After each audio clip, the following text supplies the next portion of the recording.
Sana po maayos na po ang paaralan namin. Para mas mapabuti ang aming pag-aral at maabot ang aming mga pangarap. Yan ang matagal ng pangarap ng mga mag-aaral na ito sa Datu Saber Elementary School dito sa Marawi City. Napag-iwanan ng araw kasi ng panahon ang kanilang eskwelahan. Kung ilarawan nga ito ng kanilang principal para raw itong manukan dahil sa sikip at dilim ng mga classroom. Sira-sira na rin ang mga kisame, upuan at ilang pang mga kagamitan. Pag umuulan, tumutulo yung so naggagrupo sila dun sa walang ulan.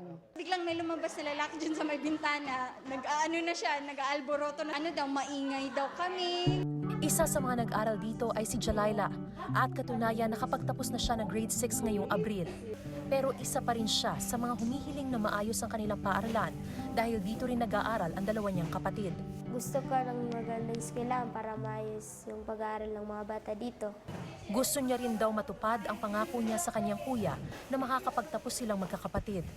Ang kuya ni Jalaila ay ang 14 anyos na namatay dahil natamaan ng ligaw na bala habang nagdarasal sa moske noong kasagsagan ng gyera sa Marawi noong June 2017. Ang hiling ni Jalaila at ng lahat ng mag-aaral at guro ng Datu Saber Elementary School, tutugunan ng GMA Kapuso Foundation.